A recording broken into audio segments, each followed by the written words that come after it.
Right, so the title of my talk is Visual Metaphors of Frozen Time in Autobiographical Comics about Depression. And I thought I'd just start with an example.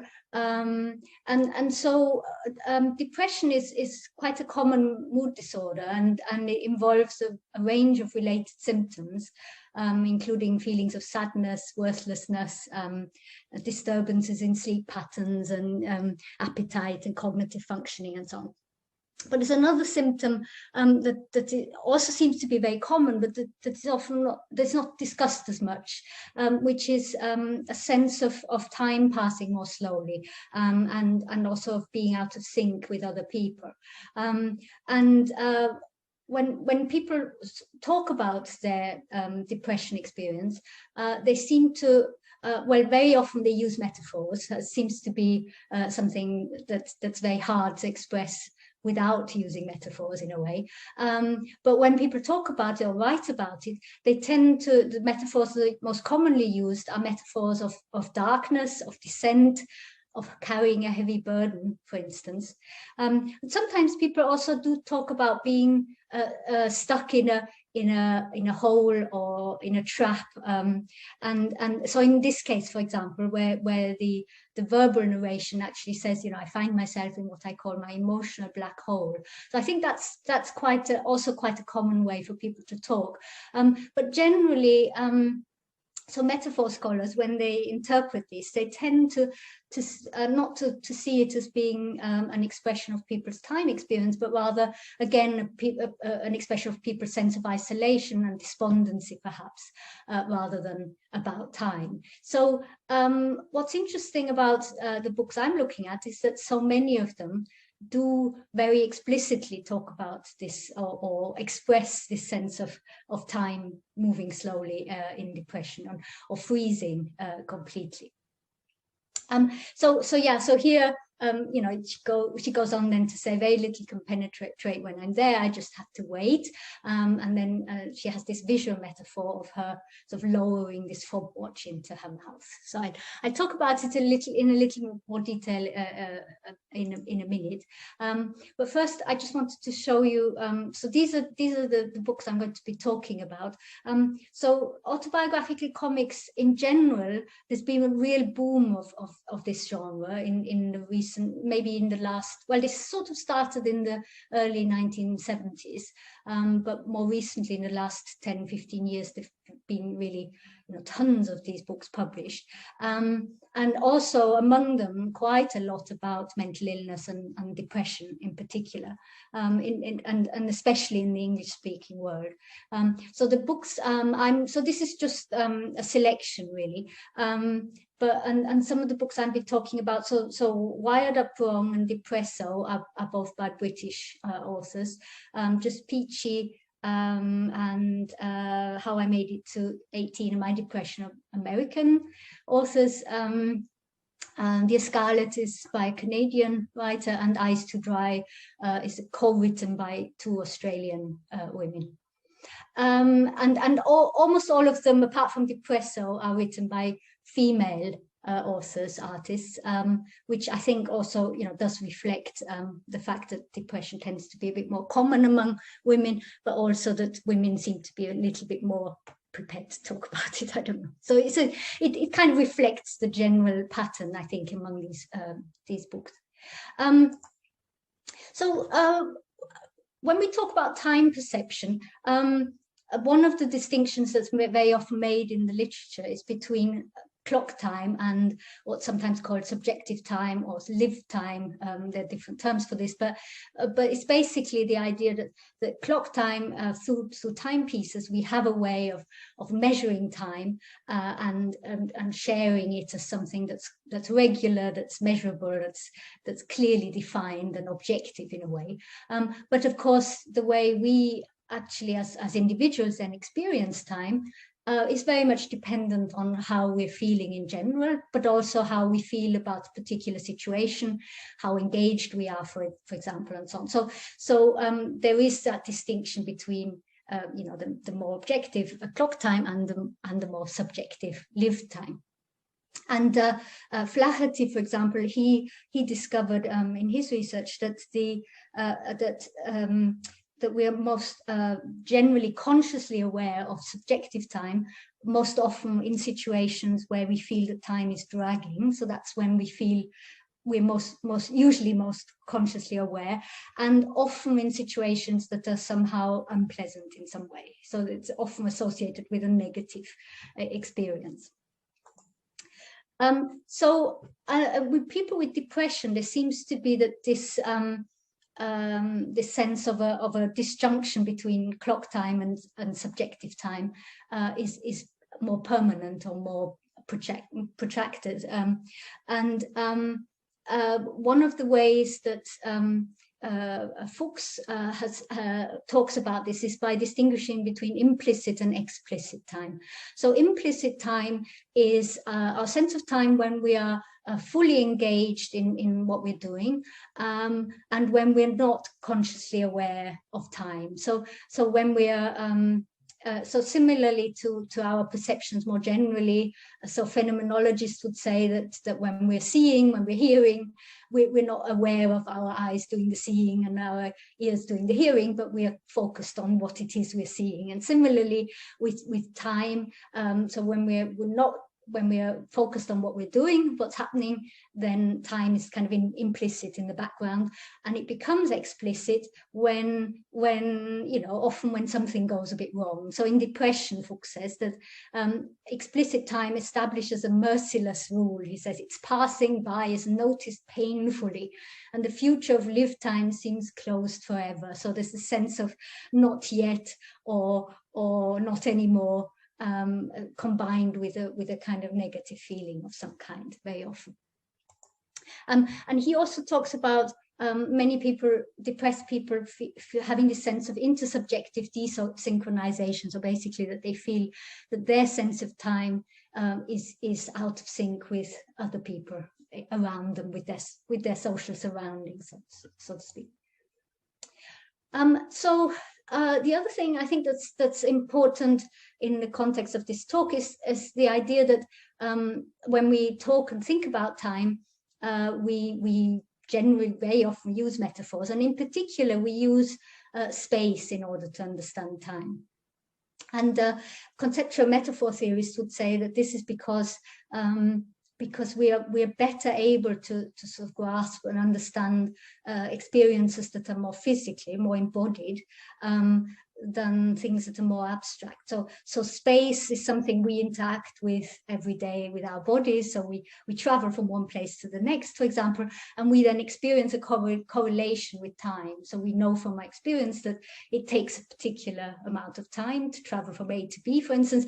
And for this reason, it seems to be this universal tendency to associate time, to talk about, think about time in terms of space. But what's quite interesting is that there have been some studies that show that although this association in itself is universal, how it's done exactly is not universal. So there's some cultural differences between where, for example, whether we imagine time itself to be stationary or moving. And I'll give you an example of that in a minute.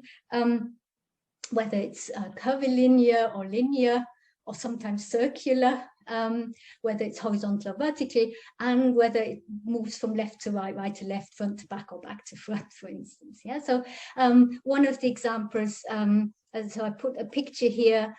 This is from a study of the Aymara people of the Andes, and apparently they associate the past with being in front and the future with being behind them, which to us might seem quite counterintuitive, but the theory is that in this culture the sort of eye-witnessing is very important, and the idea is that obviously the past you can know by you can know it, so you can see it in a way, so it must be in front of you, whereas the future is something we don't know, so that's sort of behind us.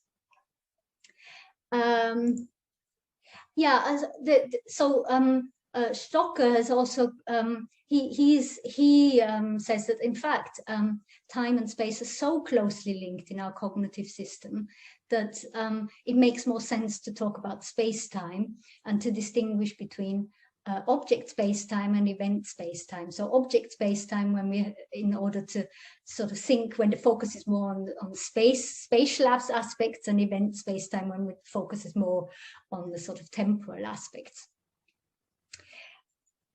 Okay, so just very quickly, I don't know how familiar people will be with metaphor theory about how we talk about time, and so in English we tend to, when we talk about time from our perspective, so the ego-based perspective, they tend to be sort of two ways really of thinking and talking about time. One is the idea that we, so the ego, the person, is moving through time. So time is a kind of landscape with the past behind, the future in front, and we are sort of moving through this landscape. So we have expressions like "I've left all that behind," or "we've moved on from the past, we're approaching the weekend," and so on. Whereas another way of thinking about time, imagining, conceptualizing time, is as that we're static and that time is something that sort of moves towards and then past behind us. And again, there are lots of expressions that seem to sort of show this. So when we talk about the holiday went by so quickly, that opportunity is long gone, the deadline is approaching, and so on. And there've also been, various experiments to show that this is not just something linguistic, but you cannot, that people's gestures, for example, reflect the same thing, and that people, it can be manipulated, for example, by people.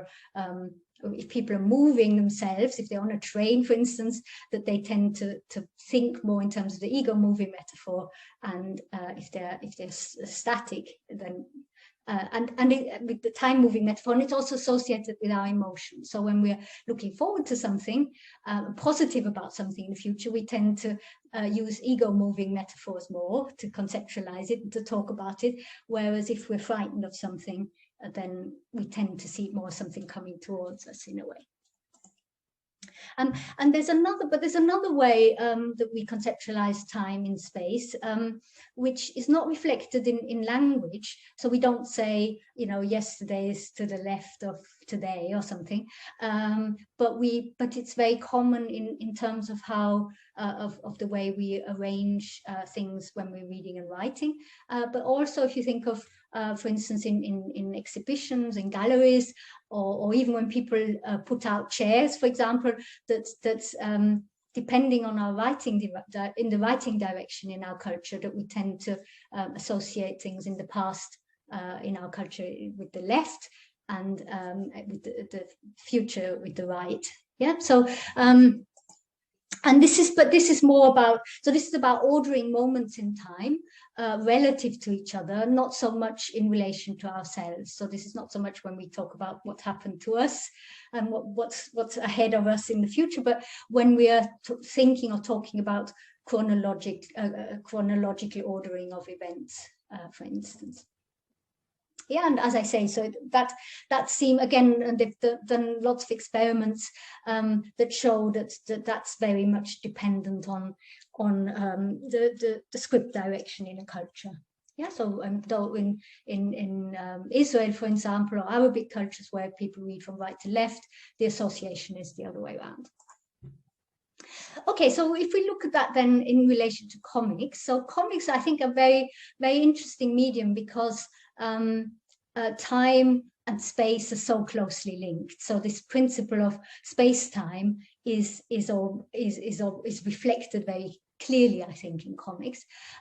So the way sort of generally comics work is that events in time need to be sort of then translated into individual comics or panels, comics panels or images that are then laid out on the page spatially. So you're translating the moments in time into a spatial layout.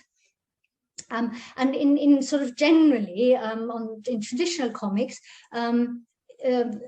so in traditional comics, the reading direction is generally, so the rule is generally from left to right and then top down. So you get this sort of Z-shaped direction, as we can see in this example here. Yeah, so that's the traditional way that comics would be read. Of course, some of the books I'm looking at are often called graphic novels because they have a higher sort of literary or artistic ambitions. They're sometimes more complicated, so they might have, you know, inset images, for example, have inside outside relationships as well, and diagonals and so on. But this is you know, the general principle. So, and in comics, obviously clock time can be referenced. So it can either be referenced explicitly. So I can, you know, you can say, well, at 3 o'clock this happened, and then 2 hours later this happened, or this lasted for 5 minutes or whatever. Also, quite often in comics, as we will see, clocks are used. So either analog or digital clocks. But when people want to express something about subjective time, then that requires, I would argue, much more figurative forms of expression. Yeah, more poetic, metaphorically mainly forms of expression. And just to give you one example, this is Joe Sacco. So this is not about depression, but Joe Sacco is a very interesting comics artist because he was one of the first comics artists to call himself or his work comics journalism, and this book, well, is about, as the name suggests, about the Palestine and about one of the, I think it was the first or second Intifada he's writing about. And so he's spending some time with some Palestinian men, and they're watching television. And Joe Sacco is getting more and more anxious because time is passing and getting closer to the curfew that was imposed by the Israeli occupying forces. So on the one hand, we have, you know, the literal clock time that we can see by looking at the hands of the clock moving closer and closer to the time of the curfew. But then the fact that he's feeling so anxious about it is expressed through space, through the layout, the fact that you know, the panels are getting more and more narrow, and it's as if we're sort of zooming in on the clock, where under the last one we just see the hands of the clock pointing to the time of the curfew. Right. So okay. So in depression comics, then what I've discovered is that that there's a lot of these references to subjective time experience, and in particular the sense of time going more slowly and freezing, and that this is represented through different kinds of metaphors. So several people have looked at pictorial metaphors. So Charles Forceville is someone who pioneered really this area of research, and he was mainly interested in pictorial metaphors in advertising. So a pictorial metaphor is basically a metaphor that shows a thing and uses that to stand for something concrete, a concrete object, landscape, person, animal, but it stands for something else. And in a way, there's sort of different kinds of pictorial metaphors. So there has to be something that offers a clue that it's to be read metaphorically rather than literally. And there are different forms, but the ones that I would like to talk about in this talk that are relevant is hybrid metaphors, which are basically when you take two things and they are combined together into one hybrid figure. And contextual, that's where you have something, an object or creature or something that appears somehow incongruous or out of context within the story as it's told. So if it's a very realistic story and you suddenly get a monster appearing, for example, you know, that would be a contextual metaphor. You know that the monster is meant to be read as a metaphor in some way. And then verbal pictorial, that's where you need the language as well in order to tell you what the metaphor is, yeah, what the meaning is. So you, in conceptual metaphor theory, you would say there's a source domain, and usually the language usually then gives you access to the target domain. So what is it you're trying to express?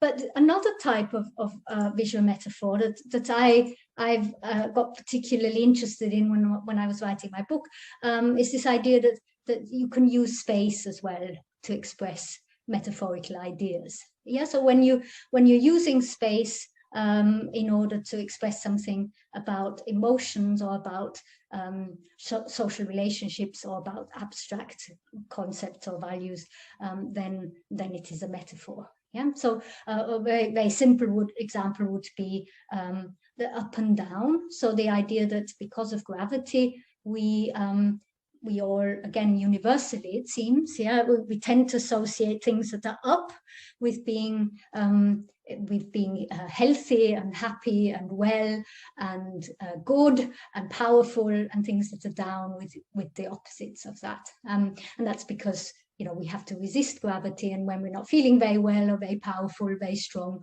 it pulls us down. Yeah, so that's the theory.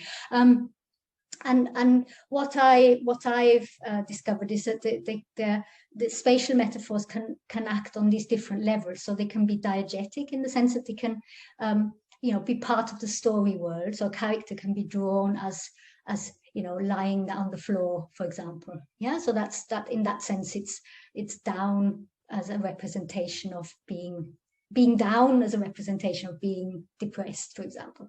But then it can also be compositional. So as we saw in the example, in the last example of Joe Sacco, where the panels just got more and more narrow, and that said something about his feeling of anxiety, for instance. Or you can have on the page, something can be right, a panel can be right at the bottom of a page, for instance, to represent sadness or depression. And then interactive, that's about the relationship that we as the readers have in relation to the characters, the depicted characters. Yeah, so for example, if somebody is depicted in close-up, then because of our experience of spatial relationships and this interpersonal distance in the real world, we associate that with a close relationship, and if they're shown from a distance, with a more distant relationship. So that's also linked to some of the ideas in social semiotics, which some of you may be familiar with as well. Okay, so let's look at some examples then. So this is by a book by Elisabeth Swados. She, American woman, who's also, I think she's a musician. Yeah, I think that's what she's famous for, really. Or she was. She died a few years ago. So here she's, this whole book is about her experience of depression, and here she explicitly refers to this sense of being stuck in time. So she says each moment feels like it lasts forever, and she's drawn it in as a wall clock that is combined with a prison, and she's sort of stuck behind it. So this is then a pictorial or a hybrid. It's specifically a hybrid metaphor where she's can combine the idea of a prison and a clock. It's also spatial in the sense that it's exploiting our experience of our bodies as having an inside and an outside, and is projecting that onto this abstract, this idea of being inside a clock, or inside the clock representing time. So that's perhaps a metonym, the clock a metonym for time, really, and she's then stuck inside this time. And of course, the other thing that's interesting about it is that for the viewer, we can see what time it is in clock time. So it's I don't know, 20 to 12 is supposed to be, or 25 to 12 or something. Whereas for her, because she's sort of behind the clock, she can't actually even see what the clock time is. So it also gives this sense of the deeper interpersonal desynchronization, that she's living a different sense of time to clock time in a way. So this is another example, a nice example, I think, of a pictorial metaphor. So in this book, Just Peachy, she uses this figure of this sort of hooded, faceless figure throughout the book to represent her feelings of depression, her illness, really. And it's not generally such a threatening figure. It's sometimes, it's sometimes actually quite quite supportive, but sometimes it's mocking her, as it is here, really. So again, we have a pictorial metaphor, but in this case, I would say it's contextual, in the sense that we realize it's a metaphor because otherwise the story is realistic. So it stands for something else, yeah, and the depression in this case. And we also have a diegetic spatial metaphor, in the sense that her inability to get out of bed, so she's lying down on the bed, and you could see that her arms are spread out, in this, giving this impression that she's completely listless, so she can't move at all, and she's trying very hard to persuade herself to get up, and she can't. And the creature's actually lying across her, and weighing her down even further, in a way. Yeah, and it's saying here, hey, look, we're late to work. And we have her mobile phone there, lying on the bed, and it tells us that it's 9:05. So, she's already missed the start of her working day. And so again, there's this contrast between clock time. So we know what time it is in everybody else's world, but in her world, she just experiences time in a way that she can't move on. She's frozen. It's also quite interesting, I think, that the phone is charging, which gives the sense, which is a nice contrast, I think, to her complete lack of movement and any sense of energy or motion at all. So that's also quite a nice detail, I think. This is a slightly similar idea, where she's drawn herself as having become completely merged with her bed. So there are a few other images where she's drawn herself in bed and unable to get up, and she draws her depression often as this big black dog. So there's another example where the dog is, and of course that was also famously Churchill used the big black dog as a common metaphor to talk about his depression. But here she's got to a point where she's no longer, even separate from her bed, so she's completely merged or melted into her bed. So I would say this is an example again of a hybrid metaphor. So it's part her body and part bed, that forms this kind of hybrid figure. And it's also a spatial metaphor for being down, in the sense that her self-portrait is at the bottom of the page, but then also at the bottom of the bed. But then you also get the caption at the top, "Just get out of bed," which has this downwards motion as well. So you also get the sense that of the sort of hopelessness of the situation through that. Yeah, if it were written with an upward trajectory, there would be much more of a sense of that there's perhaps some hope that she might be able to get out of bed. So again, it's associating the physical inability to move with the sense of time being stuck and frozen as well. So then this is the one I started with. I think that's quite interesting that here she's that she's actually swallowing time. So this idea that the time which is metonymically represented again as a watch in this case, that's actually being ingested. So it's the time. And in the first metaphor, she's kind of stuck in time, perhaps, whereas then the second one, that she's ingested time, and the time is within her body. So this is kind of double sense of containment, time within her, and she's then also stuck inside this hole. Well, if we look more carefully at the picture of the fob watch, so there's only 1 minute has actually gone between the two pictures, and generally in comics, if each panel stands, or each image stands for a certain amount of time, we could say that there's maybe 1 minute has passed between these two images.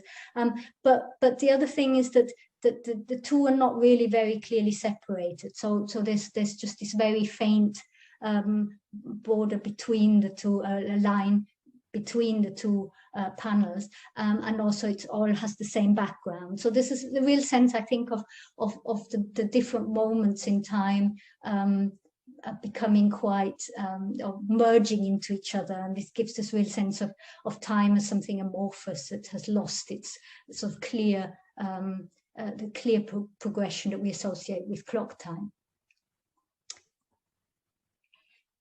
Okay, this is from this is an extract from Dear Scarlett, which is about postnatal depression, and so here she's drawn herself just after the baby is born, and she's drawn herself actually lying on the sofa. So again, we have this sense of, you know, being physically immobile, down, lying on the sofa, and the baby is kind of lying across her, which gives again this sense that perhaps the baby is weighing her down, not that she's not able to get up because of the baby, but also we are looking down from this sort of bird's eye view, which is quite unusual really as a perspective in comics, and this is a form of interpersonal spatial metaphor, yeah, that we then, because we're looking down at her, that gives us even more of a sense of her being powerless, and her, you know, as the reader having much more power over her than she has over herself and over us, I guess. And then the bottom half is sort of split into two squares. And the first one, we see her sort of bouncing the baby. She's sitting on this exercise board and she's bouncing, and we can see the time. So I guess, I don't know, 9 o'clock perhaps, and then the next square has been sort of split into 9 equal parts, and the hand of the clock is moving very, very slowly. So in comics, the principle is generally that that we get a sense of time by comparing, by looking at the proportion of continuity versus change. Yeah, so the more continuity we have, generally the more we feel time is passing slowly, whereas if there's a lot of change from one panel or one image to the next, that gives us a sense of time passing quickly. So here it's very unusual to have so many panels with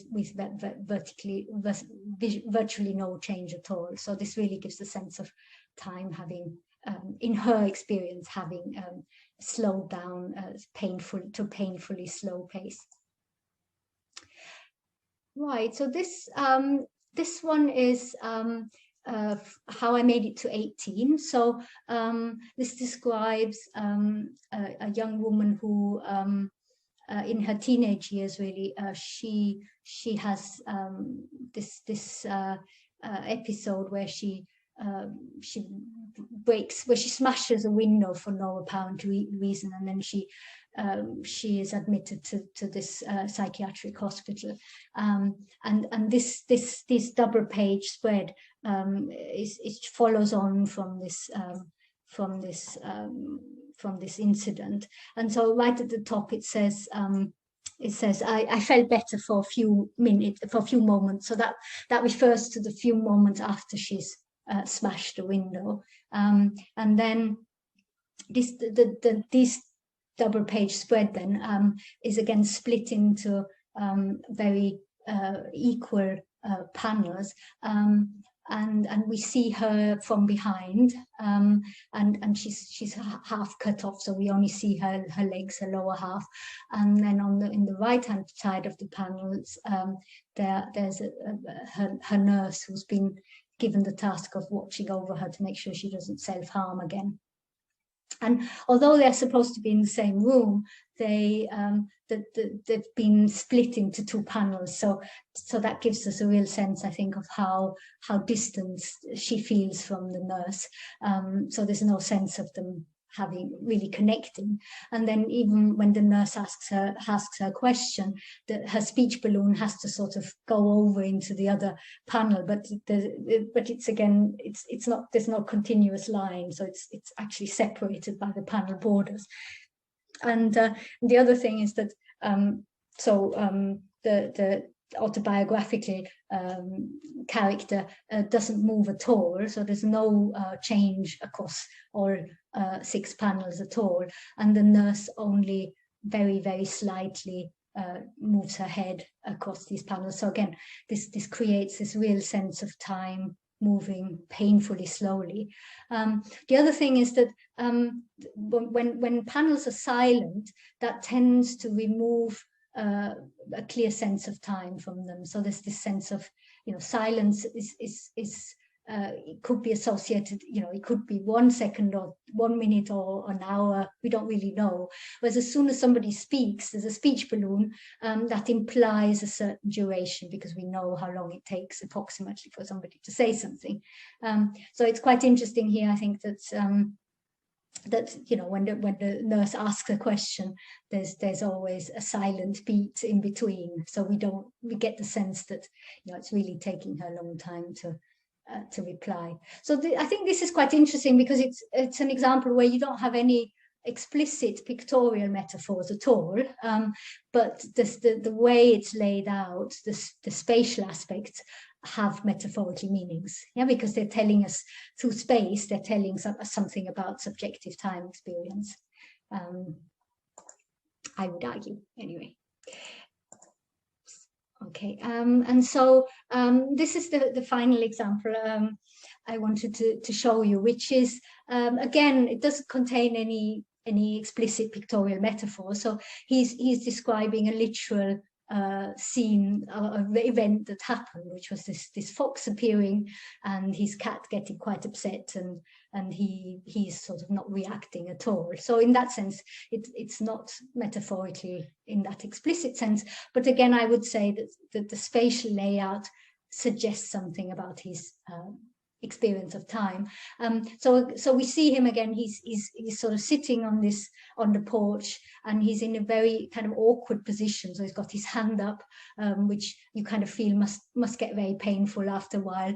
But he's motionless. He's not moving at all. So again, we kind of get this strong sense of him being completely frozen, that he can't move. And then we see, and we have these 3 long panels going across the whole page. But then, because of the window panes in the background and the pillars of the porch, there is still a little bit of a sense of almost like panel-like structures. And the fox and the cat, and they seem, what they're doing seems to sort of play out against these sort of implicit panels. So there we get a sense of something happening. So there's this change, there's something going on, and so we get the sense that the fox and the cat are experiencing time in a way that's more similar to the sort of normal, healthy way of experiencing time, whereas he, because he's motionless and not reacting at all, he then creates this conveys this sense of being out of sync with events going on around him. That for him, time is frozen, whereas for other creatures in the world, it's still going on normally in a way. So I think that's kind of using different aspects of spatial metaphor to convey that sense.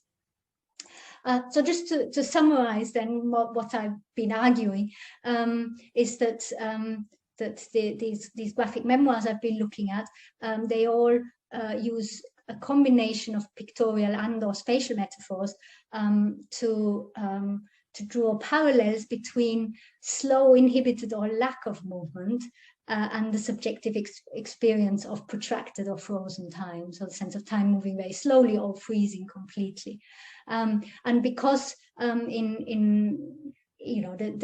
because of this idea that space and time are so closely linked in our conceptual, in the way we conceptualize them, I think we might talk about it as a form of entrapment in space-time. There's a sense that our bodies are trapped, but that also creates a sense of being trapped in time.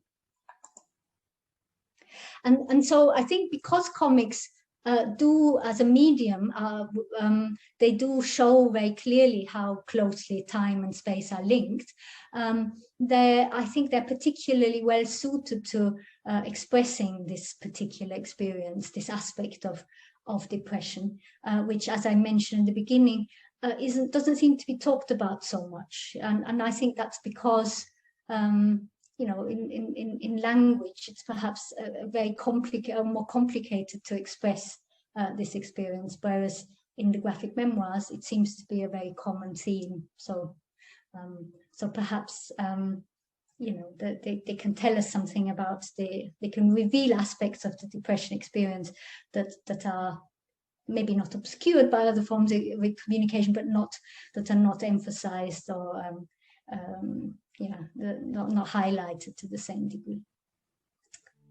Thank you.